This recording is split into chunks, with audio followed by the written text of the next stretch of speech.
कक्षा 8 की प्रश्नावली 2.2 का आज हम देखेंगे प्रश्न संख्या 5।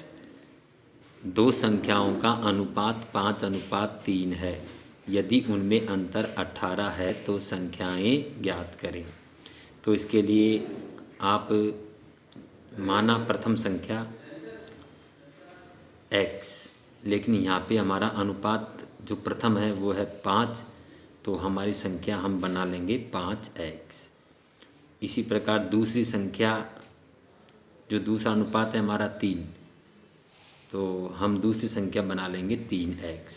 अर्थात हम प्रथम संख्या को 5x और दूसरी संख्या को 3x मानेंगे। अब उनमें अंतर कितना है? 18। ठीक है, तो अंतर यानी माइनस, तो प्रश्नानुसार 5x और 3x में जो माइनस यानी अंतर है वो हो जाएगा 18, जिसे हम लिखेंगे 5x माइनस 3x बराबर 18। अब 5 में से 3 गए तो हमारा बचेगा 2x बराबर 18। तो 2 का हम पक्षांतरण करेंगे तो 2 यहाँ गुणनफल के रूप में है, तो यहाँ पे हमारा हो जाएगा बट्टे के रूप में 18/2। तो x बराबर हमारा आएगा 2 नाम 18। x का मतलब हमारा 2 आया। तो प्रथम संख्या हमारी क्या थी? 5x। तो आप यहाँ पे लिख दोगे अतः प्रथम संख्या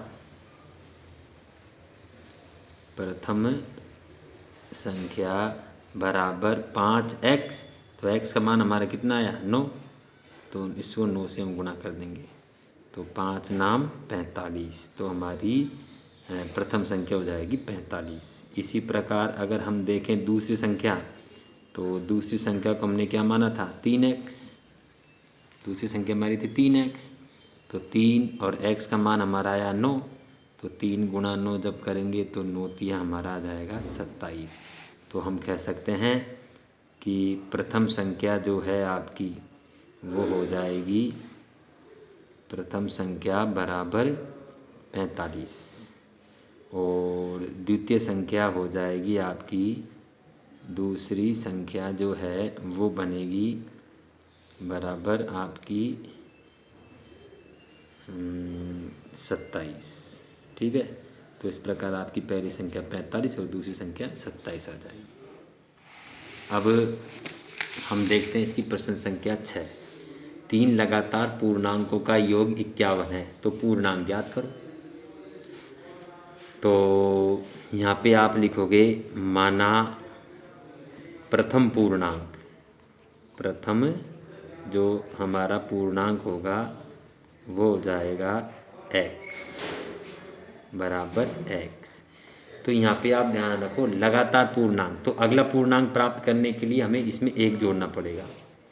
ठीक है, तो हमारा जो दूसरा पूर्णांक है वो हो जाएगा दूसरा पूर्णांक बराबर x प्लस 1।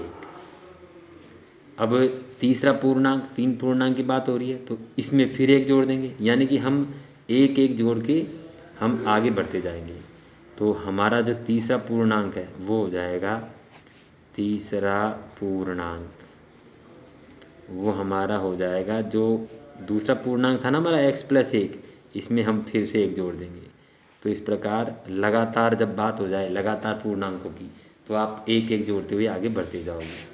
प्रथम पूर्णांक x, अगला पूर्णांक x प्लस 1 और उससे अगला पूर्णांक x प्लस 1 तो अगर हम इसमें देखें तो तीसरा पूर्णांक हमारा हो जाएगा 1 x प्लस 2 हो जाएगा। अब प्रश्नानुसार अगर हम समीकरण बनाएं तो प्रश्नानुसार हमारा समीकरण बनेगा, प्रश्न में कह रहा है कि इनका योग 51 है, अर्थात इन तीनों को हम जोड़ दें, पहली संख्या दूसरी संख्या और तीसरी संख्या को जोड़ दें तो 51 योग आएगा। तो प्रथम पूर्णांक हमारा x प्लस दूसरा पूर्णांक हुआ हमारा x प्लस 1 और तीसरा पूर्णांक हुआ हमारा x प्लस 2। अगर इनको हम जोड़ दें तो हमारा योगफल आएगा 51। ऐसा प्रश्न हमसे कहता है। अब इसे जब हम हल करें तो x plus 1 x plus 1 plus x plus 2 बराबर 51। तो देखिए यहाँ पे हम x देखते हैं कितनी बार है? 3 बार। तो ये हो गया हमारे 3x, 1 2 3x।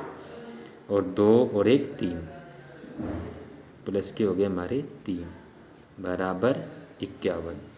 इसका अगर हम पक्षांतरण करें तो हमारा पक्षांतरण करने पर होगा, पक्षांतरण करने पर 3 का हम उधर पक्षांतरण कर देते हैं तो हमारा आ जाएगा 3x बराबर 51 माइनस 3। तो 51 में से 3 कम करो तो हमारा बचेगा 48। ठीक है, तो x बराबर हमारा कितना होगा 48/3। तो जब इसे हमने काटा तो हमारा आया x बराबर 3 एकम 3 1 बचा 18 हो गए और 3 छिंग 18 तो हमारा आया 16।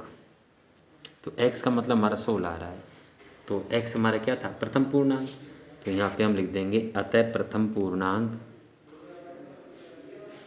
अतः प्रथम पूर्णांक जो है हमारा वो हो जाएगा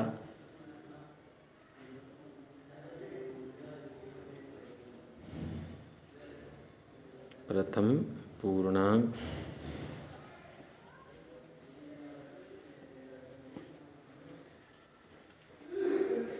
बराबर x का मान 16 तो 16। तो दूसरा पूर्णांक हमारा कितना हो जाएगा, दूसरा पूर्णांक हमारा होगा बराबर 16 + 1 यानी 17, क्योंकि हमारा दूसरा पूर्णांक x + 1 था ना, तो 16 x का मान आया +1 17। और इसी प्रकार हम लेंगे फिर तीसरा पूर्णांक, तो हमारा यहाँ पे तीसरा पूर्णांक हो जाएगा बराबर, तीसरा पूर्णांक कितना है हमारा x + 2 यानी 16 + 2, तो 16 17 18। तो हमारा तीसरा पूर्णांक आ जाएगा 18। तो इस प्रकार आप प्रथम पूर्णांक, द्वितीय पूर्णांक और तृतीय पूर्णांक प्राप्त कर सकते हो। तो इन प्रश्नों का आप हल करने का अभ्यास करें। धन्यवाद।